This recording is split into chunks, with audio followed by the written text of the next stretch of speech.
ദൈവത്തിൻ്റെ പരിശുദ്ധമായ നാമം ഈ മനോഹരമായ നല്ല സമയത്ത് മഹത്വപ്പെടുമാറാകട്ടെ. 102ാമത് സ്റ്റേറ്റ് കൺവെൻഷൻ്റെ ഭാഗമായി നടത്തപ്പെടുന്ന YP സൺഡേ സ്കൂൾ ആനിവേഴ്സറിയിൽ നിങ്ങളെ അഭിസംബോധന ചെയ്യുവാൻ കർത്താവിന് ഒരുക്കപ്പെട്ട ഈ നല്ല അവസരത്തെ ഓർത്ത് ദൈവത്തിന് സ്തോത്രം ചെയ്യുന്നു. ഈ മഹത് മീറ്റിങ്ങിൻ്റെ അധ്യക്ഷനായിരിക്കുന്ന YPയുടെ state president pastor Mathew Baby അവറുകൾ, ഇവിടെ നമുക്ക് നല്ല നിർദ്ദേശങ്ങൾ നൽകിയ ദൈവസഭയെ ഈ കാലഘട്ടത്തിൽ ശക്തമായി നയിച്ചുകൊണ്ടിരിക്കുന്ന ദൈവസഭ state overseer pastor Y Reji അവറുകൾ,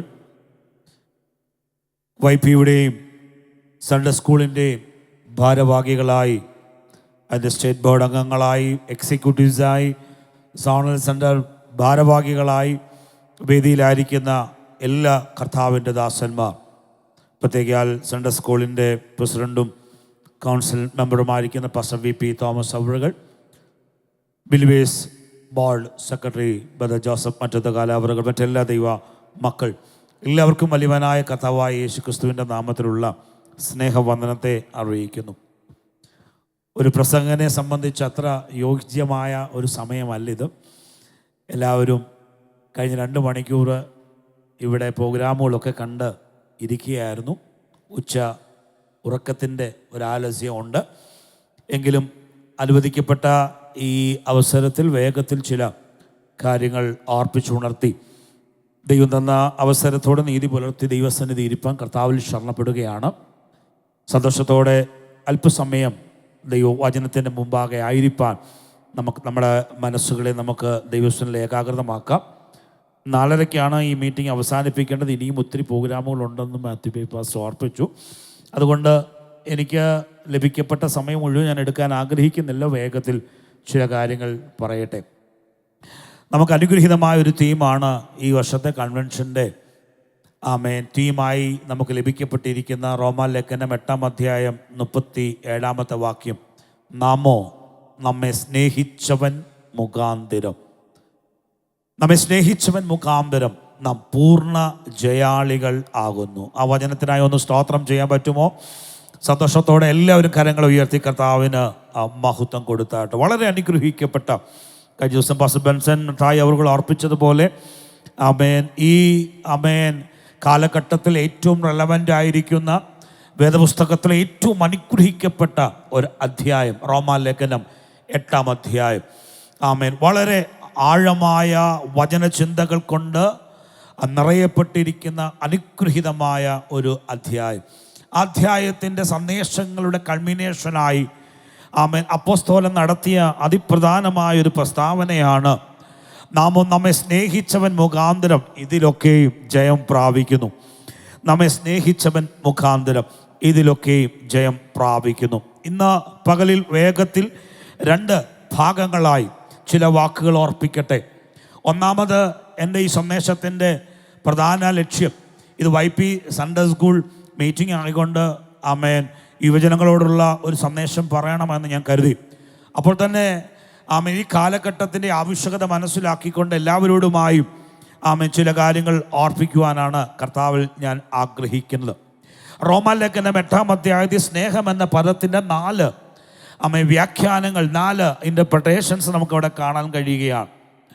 4 വാക്യങ്ങളിൽ സ്നേഹം എന്ന പദം അവിടെ റിപ്പീറ്റ് ചെയ്തിട്ടുണ്ട്. ഒന്ന്, നമ്മുടെ കുറിവാക്യം അങ്ങനെ തന്നെയാണ്. നമ്മെ സ്നേഹിച്ചവൻ മുഖാന്തരം നാം ഇതിലൊക്കെയും ജയം പ്രാപിക്കുന്നു. നമ്മെ സ്നേഹിച്ചവൻ എന്ന ഒന്നാമത്തെ പദപ്രയോഗം. 2ാമത്തെ പദപ്രയോഗമായി നമ്മളവിടെ കാണുന്നത്, ക്രിസ്തുവിൻ്റെ സ്നേഹത്തിൽ നിന്ന് നമ്മെ വേർതിരിക്കുവാൻ ആർക്കും കഴിയുകയില്ല. ക്രിസ്തുവിൻ്റെ സ്നേഹം എന്ന ഒരു ഉപയോഗം നമുക്ക് കാണുന്നു. 3ാമതായി കാണാൻ കഴിയുന്നത്, ക്രിസ്തുയേശുവിലുള്ള ദൈവസ്നേഹത്തിൽ നിന്ന് നമ്മെ വേർതിരിക്കുവാൻ ആർക്കും കഴിയുകയില്ല. 4ാമതായി അധ്യായത്തിൽ കാണുന്നത് 28ാമത്തെ വാക്യം, നിർണയപ്രകാരം വിളിക്കപ്പെട്ടവർക്ക്, ദൈവത്തെ സ്നേഹിക്കുന്നവർക്ക് എല്ലാം നന്മയ്ക്കായി കൂടി വ്യാപരിപ്പിക്കപ്പെടുന്നു. സ്നേഹമെന്ന പദത്തിൻ്റെ 4 അർത്ഥങ്ങൾ അവിടെ കൊടുക്കുകയാണ്. ഒന്ന്, അത് നമ്മെ സ്നേഹിച്ചവൻ്റെ സ്നേഹത്തെക്കുറിച്ച്, ക്രിസ്തുയേശുവിലുള്ള ദൈവസ്നേഹത്തെക്കുറിച്ച്, ദൈവത്തെ സ്നേഹിക്കുന്നവർക്ക് വേണ്ടി സകലവും നന്മയ്ക്കായി കൂടി വ്യാപരിപ്പിക്കുന്ന ദൈവത്തിൻ്റെ സ്നേഹത്തെക്കുറിച്ച്, ഇങ്ങനെ സ്നേഹത്തിൻ്റെ വിവിധ രൂപങ്ങൾ നമുക്ക് ഈ അധ്യായത്തിൽ ദർശിക്കാൻ കഴിയുകയാണ്. ഒരുപക്ഷെ ഇന്നത്തെ കാലഘട്ടത്തിൽ ഏറ്റവും തെറ്റിദ്ധരിക്കപ്പെട്ടിരിക്കുന്ന ഒരു പദമാണ് സ്നേഹം എന്ന് പറയുന്നത്. ഒരു കാലത്ത് ഏറ്റവും മനോഹരമെന്ന്, ഏറ്റവും സുന്ദരമെന്ന് നാം കരുതിയ ഒരു പദം, എന്നാൽ ഇന്ന് ഏറ്റവും വികൃതമായ ഒരു പദമായി സ്നേഹം മാറിക്കൊണ്ടിരിക്കുന്ന ഒരു കാലഘട്ടം. നൂറുകണക്കിന് നമ്മുടെ യുവ സഹോദരങ്ങൾ അവരുടെ ജീവിതം ഹോമിക്കപ്പെട്ടത്, അവരുടെ ജീവിതം തകർക്കപ്പെട്ടത് അവർ ആരെയോ സ്നേഹിച്ചതിൻ്റെ നിമിത്തമാണ്. അനേക സഹോദരിമാരുടെ മുഖത്ത് ആസിഡ് വീഴ്ത്തപ്പെട്ടത് അവരാരെയോ സ്നേഹിച്ചതിൻ്റെ ഫലമാണ്. എത്രയോ യുവാക്കൾക്ക് ജീവൻ നഷ്ടപ്പെട്ടത് അവർ ആരെയോ സ്നേഹിച്ചതിൻ്റെ ഫലമാണ്. എത്രയോ കുടുംബങ്ങൾ അനാഥമായത് അവരാരെയോ സ്നേഹിച്ചതിൻ്റെ ഫലമാണ്. സമീപ സമയത്ത് തന്നെ ഒരു 24 വയസ്സുള്ള ഒരു സഹോദരി വധശിക്ഷയ്ക്ക് വിധിക്കപ്പെട്ടത് നാം മീഡിയകളിൽ വായിച്ചറിയുകയുണ്ടായി. അതിന് കാര്യം അവളെ ആരോ ആഴമായി സ്നേഹിച്ചു എന്നുള്ളതാണ്. സ്നേഹം ഏറ്റവും വികലമാക്കപ്പെട്ടുകൊണ്ടിരിക്കുന്ന ഒരു കാലഘട്ടത്തിൽ, വികലമാക്കപ്പെടുന്ന സ്നേഹത്തിൻ്റെ പുറകെ നമ്മുടെ സഹോദരന്മാർ, കുഞ്ഞുങ്ങൾ പാഞ്ഞുകൊണ്ടിരിക്കുന്ന ഒരു കാലഘട്ടത്തിൽ അവരെ യഥാർത്ഥ സ്നേഹത്തിലേക്ക് തിരിച്ചുവിടുവാനുള്ള ഉത്തരവാദിത്വം ദൈവസഭ ഏറ്റെടുക്കേണ്ട ഒരു കാലമാണ്. അത് മറക്കാത്ത ഒരു കാലഘട്ടത്തിലേക്ക് ഞാനും നിങ്ങളും മാറിയിരിക്കുകയാണ്. ഇന്ന് പകൽ പരിശുദ്ധാത്മാവിൽ ഞാൻ ഇങ്ങനെ ഓർപ്പിക്കട്ടെ, ദൈവത്തിൻ്റെ വചനത്തിൻ്റെ അടിസ്ഥാനപരമായി നാം ഇങ്ങനെ കേൾക്കുവാൻ, കഴിഞ്ഞ ഒരാഴ്ച മുഴുവനും കേൾക്കുവാനിടയായി തീർന്നു. ദൈവത്തിൻ്റെ സ്നേഹത്തിന് നമ്മെ വേർപിരിക്കുവാൻ ഈ ഉലകത്തിലെ ഒരു ശക്തിക്കും കഴിയത്തില്ല. അവിടെ ഉപയോഗിച്ചിരിക്കുന്ന ചില പദപ്രയോഗങ്ങൾ ഇങ്ങനെയാണ്: കഷ്ടതയ്ക്കോ, പട്ടിണിക്കോ, ഉപദ്രവങ്ങൾക്കോ, നഗ്നതയ്ക്കോ, ആപത്തിനോ, വാളിനോ ദൈവസ്നേഹത്തിൽ നിന്ന് വേർപിരിക്കുവാൻ കഴിയുകയില്ല. നമ്മുടെ ബഹുമാന്യനായ സ്റ്റേറ്റ് ഓവർസിയർ ഉദ്ഘാടന പ്രസംഗത്തിൽ ഇപ്രകാരം ഓർപ്പിക്കാനിടയായി തീർന്നു: ഇന്നത്തെ കാലഘട്ടത്തിൽ അപ്രകാരമുള്ള കഷ്ടതയില്ല, ഇന്നത്തെ കാലഘട്ടത്തിൽ ആ പ്രകാരമുള്ള പട്ടിണിയോ പ്രതിസന്ധികളോ ഇല്ല. അത് വളരെ സത്യമായ കാര്യമാണ്. എന്നാൽ വളരെ വളരെ വിചിന്തനമായ ഒരു കാര്യം, പുതിയ രൂപത്തിൽ 2025 അപ്ഡേറ്റഡ് വേർഷൻസിൽ കഷ്ടതകളും പ്രതിസന്ധികളും പ്രതികൂലങ്ങളും ഒത്തിരി പ്രതിസന്ധികൾ നമ്മുടെ യുവതലമുറയെ കീഴ്പ്പെടുത്തിക്കൊണ്ടിരിക്കുന്ന ഒരു കാലഘട്ടത്തിലാണ് ഞാനും നിങ്ങളുമായിരിക്കുന്നത്. പുതിയ വേർഷനിൽ, പുതിയ രൂപത്തിൽ, പുതിയ ഭാവത്തിൽ മീഡിയകളിലൂടെ, ടെക്നോളജികളിലൂടെ, സയൻസിലൂടെ നമ്മുടെ യുവതലമുറയുടെ ദൈവസ്നേഹത്തെ കുറയ്ക്കുന്ന ഒത്തിരി പ്രതിസന്ധികൾ നിറഞ്ഞൊരു കാലഘട്ടമാണ്.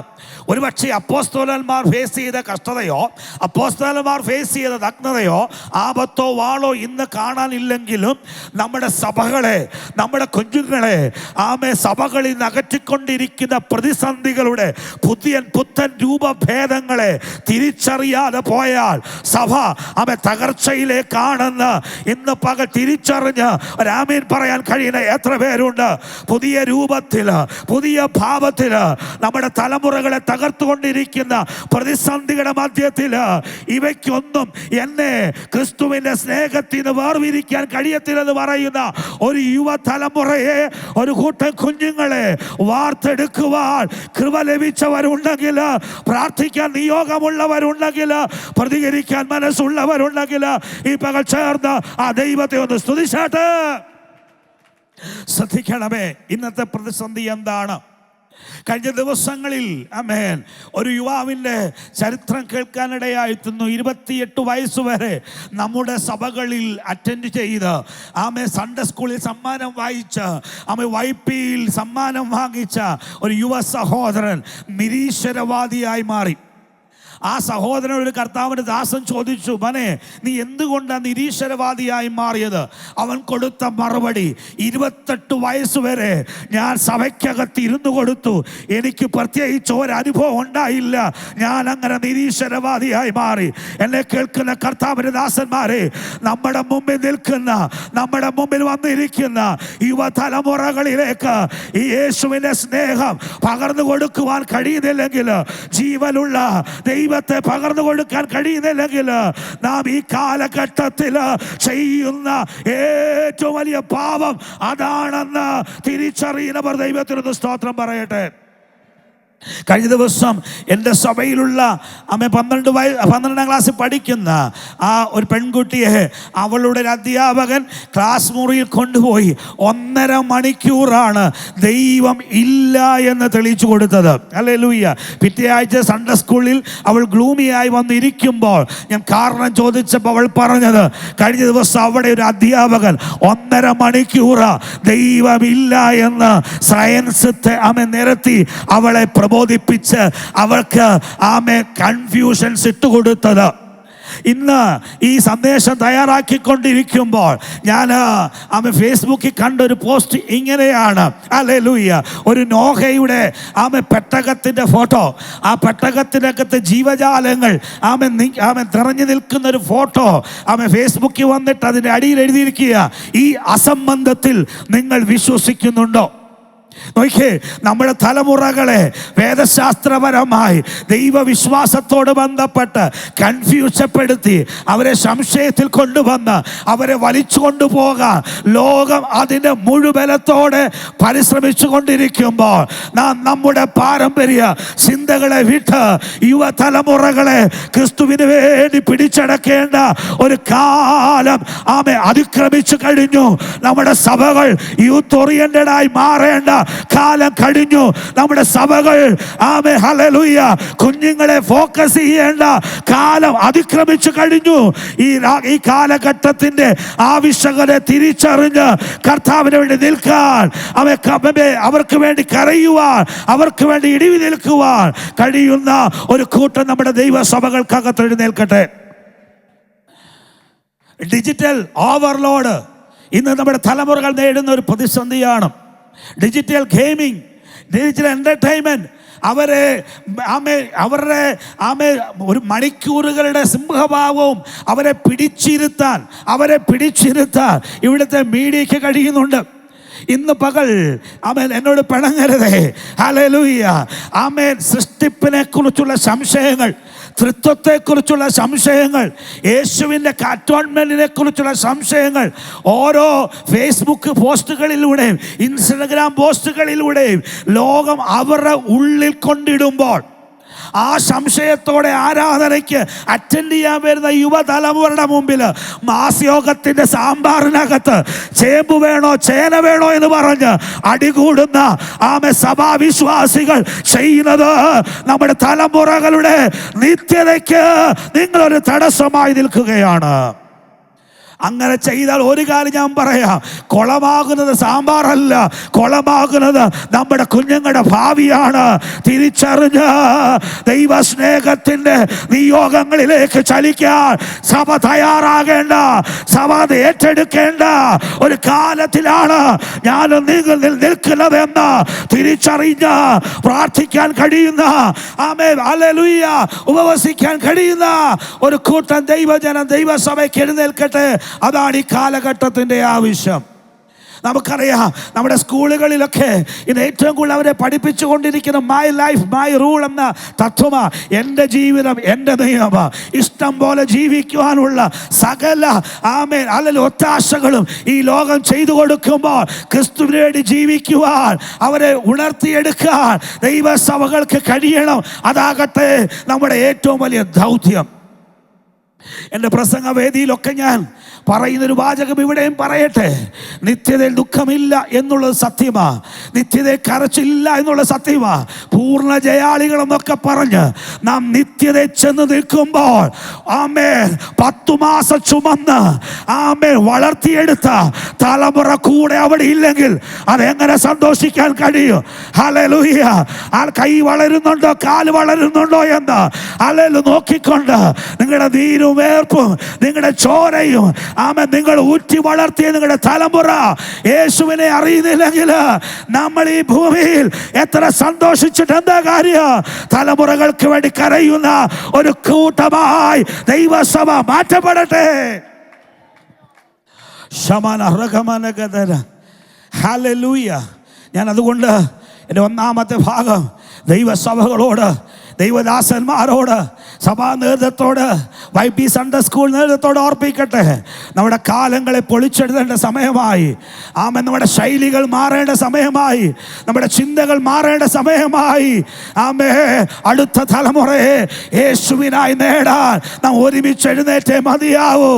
ആമേ, ഇവയൊന്നിനാലും, ഇന്നത്തെ സോഷ്യൽ മീഡിയകളാലും, ഇന്നത്തെ ഫേസ്ബുക്കിനാലും, ഇന്നത്തെ ഇൻസ്റ്റഗ്രാമിനാലും, ഇന്നത്തെ ലവ് ജിഹാദിനാലും, ഇന്നത്തെ മയക്കുമരുന്നിനാലും, ഇന്നത്തെ മദ്യത്താലും യേശുവിന്റെ സ്നേഹത്തിൽ നിന്ന് വേർപിരിയാൻ കഴിയാത്ത ഒരു തലമുറയെ വാർത്തിയെടുക്കാൻ നാം എഴുന്നേൽക്കേണ്ട സമയമായി ദൈവമക്കളെ. ഹല്ലേലൂയ. അന്നത്തെ പ്രതിസന്ധിയെ നോക്കിക്കൊണ്ട് അഭിഷിക്തൻ പറയുക, ആമേ, കഷ്ടതയ്ക്കോ പട്ടിണിക്കോ ഉപദ്രവങ്ങൾക്കോ നഗ്നതയ്ക്കോ ആപത്തിനോ വാളിലോ, ആമേൻ, ഹല്ലേലൂയ, യേശുവിൻ്റെ സ്നേഹത്തിൽ നിന്ന് എന്നെ വേർപിരിക്കാൻ കഴിയുകയില്ല. ഇന്ന് പകൽ ഹല്ലേലൂയ നമ്മുടെ മറ്റെല്ലാ പ്രോഗ്രാമുകളും മാറ്റിവെച്ച് യുവതലമുറയെ ഫേസ് ചെയ്യേണ്ട, യുവതലമുറയെ അഡ്രസ്സ് ചെയ്യേണ്ട, അവരെ ഫോക്കസ് ചെയ്യേണ്ട ഒരു കാലം കഴിഞ്ഞുപോയി. ആമേൻ. ഇന്ന് ആമേ പകൽ അതിനോട് പ്രതികരിക്കാൻ കഴിയുന്നവരുണ്ടെങ്കിൽ ആ കരമുയർത്തി പറഞ്ഞേ, കർത്താവേ, ഞങ്ങളുടെ തലമുറയെ ഞങ്ങൾക്ക് മടക്കി തരണം. ഞങ്ങളുടെ തലമുറ ക്രിസ്തുവിലേക്ക് മടങ്ങി വരണം.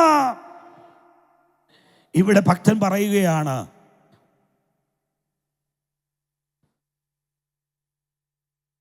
കഷ്ടതയ്ക്കോ പട്ടിണിക്കോ ഉപദ്രവങ്ങൾക്കോ നഗ്നതയ്ക്കോ ആപത്തിനോ വാളിനോ ക്രിസ്തുവിൻ്റെ സ്നേഹത്തിൽ നിന്ന്. ആമേൻ. ഞാൻ ആ പദങ്ങളിലേക്ക് കയറുന്നില്ല, ഒറ്റ കാര്യം പറഞ്ഞ് വാക്കുകൾ ചുരുക്കാം. ഇതാരാ പറയുന്നേ? നമുക്കെല്ലാവർക്കും അറിയാം, അപ്പോസ്തലനായ പൗലോസ്. ആ പൗലോസിൻ്റെ ജീവിത അനുഭവം എന്തായിരുന്നു നമ്മൾ കഴിഞ്ഞ ദിവസങ്ങളൊക്കെ കേട്ടു, ഇന്ന് രാവിലെയും കേട്ടു. താൻ അനുഭവിച്ച കഷ്ടതയുടെ കൂട്ടത്തിൽ താൻ പറയുന്ന ഒരു കാര്യമുണ്ട്. 1 കുറയെ 40 അടി എത്ര പ്രാവശ്യം കൊണ്ടെന്നാ? 5 പ്രാവശ്യം.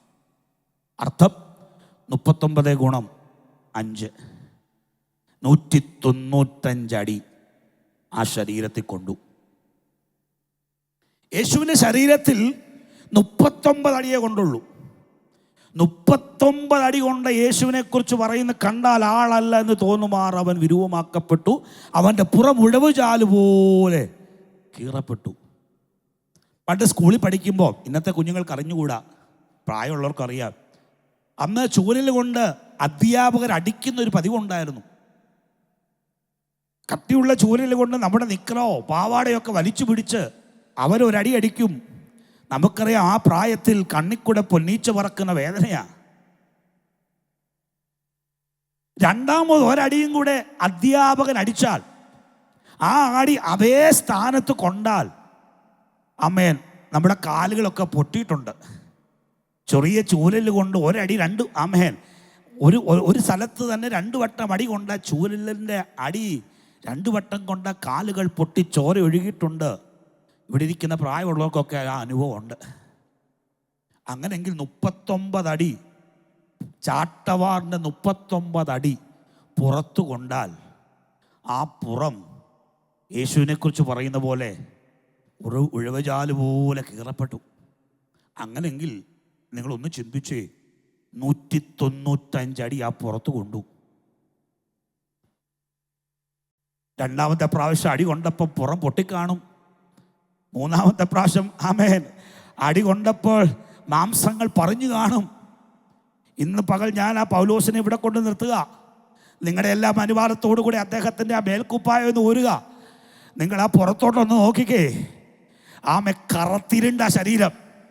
കാരണം ഓരോ അടിയും പിന്നെ ഹല്ലേലൂയ അത് കരിയുമ്പോൾ കളറ് മാറും. അങ്ങനെങ്കിൽ 195 അടി കൊണ്ട, ചാട്ടവാറിന് 195 അടി കൊണ്ട ആ പുറം കറുത്ത് കരുവാളിച്ചിരിക്കുക. നിങ്ങൾ ആ പുറത്തോട്ടൊന്ന് നോക്കിക്കേ. എത്ര ഭാഗത്തു നിന്ന് മാംസം പറഞ്ഞു മാറിയതിൻ്റെ വലിയ ഹോളുകൾ ആ പുറത്തുണ്ട്. ഹല്ലേലൂയ. ഹല്ലേലൂയ.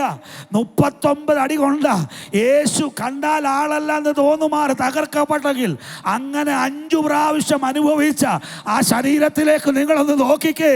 കറത്തിരുണ്ട് ആമേൻ കുന്നും തടവും പോലെ ആമേൻ മാംസം വലിച്ചു പറിയപ്പെട്ട വലിയ കുഴികൾ രൂപപ്പെട്ടിട്ടിരിക്കുന്ന ആ ശരീരത്തെ ചേർത്ത് പിടിച്ച അപ്പോസ്തലൻ പറയുക, ക്രിസ്തുവിന്റെ സ്നേഹത്തിൽ നിന്ന് എന്നെ വേർപിരിക്കുവാൻ ഇവയ്ക്കൊന്നിനും കഴിയുകയില്ല. 195 അടി കൊണ്ടിട്ടോ യേശുവിന്റെ സ്നേഹത്തിൽ നിന്ന് ഒരിഞ്ച് പുറകോട്ട് മാറാത്ത ഭക്തന്മാർ നയിച്ച ഒരു പ്രസ്ഥാനത്തിന്റെ, ഭക്തന്മാർ നയിച്ച ഒരു അനുഭവത്തിന്റെ പിന്മുറക്കാരാ ഞാനും നിങ്ങളും എന്ന് തിരിച്ചറിയുന്നവ ദൈവത്തിനൊന്ന് സ്തോത്രം ചെയ്യാമോ? ഹല്ലേലൂയ. 195 അടി കൊണ്ട ആ ശരീരം നിങ്ങൾ ഭാവന ഒന്ന് കണ്ടേ. പക്ഷെ പറയുക, യേശുവിൻ്റെ സ്നേഹത്തിൽ തന്നെ വേർപിരിക്കാൻ ഇവയ്ക്കൊന്നിനും കഴിയത്തില്ല. ഇന്ന് പകലിൽ ഹല്ലേലൂയ ആമേൻ ആത്മീയതയുടെ അടിസ്ഥാനം സ്നേഹമാ. വേറെ ഒന്നും ആത്മീയതയുടെ അടിസ്ഥാനമില്ല. ഹല്ലേലൂയ. നമ്മുടെ അടുത്ത തലമുറയ്ക്ക് നമ്മൾ പകർന്നു കൊടുക്കേണ്ട ഏറ്റവും വലിയ സമ്പത്ത് യേശുവിൻ്റെ സ്നേഹമാ. നിങ്ങൾ ഒന്നും പ്രാർത്ഥിച്ചില്ലെങ്കിലും നിങ്ങൾ ഒരു വാക്ക് പ്രാർത്ഥിക്കണം. കർത്താവേ, എൻ്റെ തലമുറയുടെ ഉള്ളിലേക്ക് അവൻ യേശുവിൻ്റെ സ്നേഹം പകരപ്പെടണം. ആമേൻ. ഈ ലോകത്തിൽ എത്ര കാർ കിട്ടിയാലും, എത്ര വീട് കിട്ടിയാലും, എത്ര വലിയ മൾട്ടിനാഷണൽ കമ്പനിയിൽ നിന്ന് ഓഫർ കിട്ടിയാലും, ജോലി കിട്ടിയാലും, അതൊക്കെ നിന്നെ യേശുവിനെ അകറ്റാൻ സാധ്യതയുള്ള ഒന്നാണ്. യേശുവിനെ ആമേൻ അകറ്റാൻ കഴിയാത്ത ഒരേ ഒരു കാര്യം ദൈവ സ്നേഹം. അതുകൊണ്ട് ഞാൻ എൻ്റെ സന്ദേശങ്ങളിൽ പറയുന്ന ഒരു പദം ഇവിടെ പറയട്ടെ. നമുക്ക് ഈ കാലഘട്ടത്തിൽ ആവശ്യമായിരിക്കുന്നത് ദൈവസ്നേഹത്തിൻ്റെ പകർച്ചയാ. ദൈവസ്നേഹത്താൽ നിറഞ്ഞ ഉള്ളങ്ങളെയാണ്. ഈ മീറ്റിങ്ങിൽ എനിക്ക് നൽകാനുള്ള സന്ദേശവും അതാണ്. എത്ര നന്നായി താലന്ത് പരിശോധന നടത്തിയാലും, എത്ര വലിയ സമ്മാനങ്ങൾ അവർക്ക് നിങ്ങൾ കൊടുത്താലും, യേശുവിനെ കൊടുക്കാൻ പറ്റുന്നില്ലെങ്കിൽ, യേശുവിൻ്റെ സ്നേഹം പകരാൻ പറ്റുന്നില്ലെങ്കിൽ, എൻ്റെ വാത്സല്യ ദൈവദാസന്മാരെ, ഹല്ലേലൂയ, 99 പേര് മാനസാന്തരം ആവശ്യമില്ലാത്തവർ കണ്ടേക്കാം. പക്ഷെ അവരെ വിട്ടേച്ച് യേശുവിനെ ആവശ്യമുള്ള ഒറ്റ ഒരാളെ ഉള്ളെങ്കിലും, നമ്മുടെ ഓവർസിൽ പറഞ്ഞല്ലോ, ഒരു കുഞ്ഞെ ഉള്ളെങ്കിലും, ഒരു യൗവാവെ ഉള്ളെങ്കിലും, യേശുവിനെ കൊടുക്കേണ്ട ഒരാളെ ഉള്ളെങ്കിലും, മാനസാന്തരം ആവശ്യമില്ലാത്തവരെ വെളിപ്പാട് പുസ്തകം പഠിപ്പിക്കാൻ പോകാതെ യുവതലമുറകളെ യേശുവിന് വേണ്ടി നേടുവാൻ ദൈവം നമ്മെ കുറിച്ച് ആഗ്രഹിക്കുകയാണ്. 99 മരുഭൂമിയിൽ വിട്ടേച്ച് ആമെ കാണാതെ പോയതിനെ തേടിപ്പോയ യേശുവിന്റെ അധികാരികളാകുവാനാ ദൈവം നമ്മെക്കുറിച്ച് ആഗ്രഹിക്കുന്നത്. എൻ്റെ വാക്കുകൾ സമയത്തിൻ്റെ അഭാവ നിമിത്തം ഇവിടെ ചുരുക്കട്ടെ, സന്ദേശത്തിലേക്ക് കയറുന്നില്ല. ഹല്ലേലൂയ. നാം ക്രിസ്തുവിൽ പൂർണ്ണ ജയാളികളാ. ഏത് രൂപത്തിൽ പ്രതിസന്ധി കയറി വന്നാലും, ഏത് മാധ്യമങ്ങളിലൂടെ പ്രതിസന്ധി കയറി വന്നാലും, ഏത് ആപ്ലിക്കേഷൻസിലൂടെ പ്രതിസന്ധി വന്നാലും, ആമേൻ, യേശുവിൻ്റെ സ്നേഹത്തിൽ നിന്ന് എന്നെ വേർപിരിക്കാൻ അവയ്ക്ക് കഴിയത്തില്ലെന്ന് പറയുന്ന ഒരു തലമുറയെ, ഹല്ലേലൂയ, ഇന്ന് പകൽ ഒരു കാര്യം കൂടെ പറഞ്ഞ് അവസാനിപ്പിക്കുക. ആരൊക്കെയോ കാശ് ഉണ്ടാക്കാൻ, സമ്പന്നരാകാൻ, കോടീശന്മാരാക്കാൻ മെനഞ്ഞെടുത്ത ആശയങ്ങളുടെയും ചിന്തകളുടെയും പുറകെ പോയി. ഹല്ലേലൂയ. ജീവിതം ഹോമിക്കപ്പെടാനുള്ളതല്ല എൻ്റെ വാത്സല്യ സഹോദരങ്ങളെ, എൻ്റെ വാത്സല്യ കുഞ്ഞുങ്ങളെ. നമുക്ക് വേണ്ടി ജീവൻ തന്ന ഒരുവനുണ്ട്. അവന് വേണ്ടി ജീവിക്കാൻ കഴിയുന്നതിന് അപ്പുറത്ത് ഈ ലോകത്തിൽ മറ്റൊന്നുമില്ല. ഒറ്റ സെന്റൻസ് പറയാം. നമ്മുടെ കുഞ്ഞുങ്ങളൊക്കെ വല്ലാതെ പഠിച്ചു.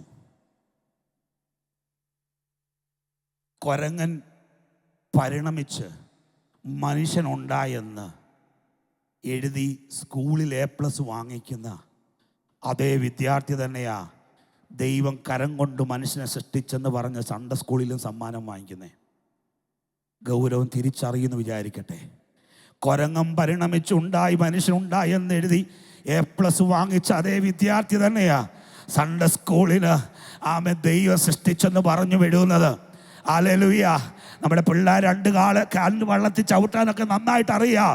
പക്ഷെ ഇതിനെ വിവേചിച്ചറിയേണ്ടത്, ഇതിലേതാ ഇവൻ്റെ ഉള്ളിലിരിക്കേണ്ടതെന്ന് അറിയാൻ ദൈവസഭയ്ക്ക് കഴിയുന്നില്ലെങ്കിൽ, സൺഡേ സ്കൂൾ അധ്യാപകരെ നിങ്ങൾക്ക് കഴിയുന്നില്ലെങ്കിൽ, ഹല്ലേലൂയ, നമ്മുടെ സഭകളുടെ ഭാവി എങ്ങനെയായിത്തീരും?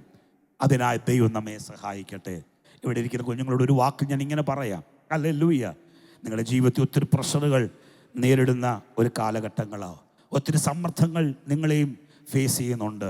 ഒരുപക്ഷെ നിങ്ങളുടെ പിതാക്കന്മാരോട്, മാതാക്കളോട്, സഭാ പാസ്റ്ററോട് പറയാത്ത അല്ലെങ്കിൽ പറയാൻ പറ്റാത്ത ഒത്തിരി സമ്മർദ്ദങ്ങൾ നിങ്ങളുടെ ജീവിതത്തിലുണ്ടാകാം. പക്ഷെ ഒരു കാര്യം പറയാം, യേശുവിനറിയാത്ത ഒരു സമ്മർദ്ദവും നിനക്കില്ല. യേശുവിന് കൈകാര്യം ചെയ്യാൻ പറ്റാത്ത ഒരു പ്രതിസന്ധി നിന്റെ ജീവിതത്തിലില്ല. ആമേൻ. അവരൊക്കെ ഒരു പക്ഷേ ഔട്ട്ഡേറ്റഡ് നിനക്ക് തോന്നാം, അവരൊക്കെ ഓൾഡ് ജനറേഷനാണ് നിനക്ക് തോന്നാം. പക്ഷെ എൻ്റെ കർത്താവ് ഓൾഡ് ജനറേഷൻ അല്ല. ഹല്ലേലൂയ.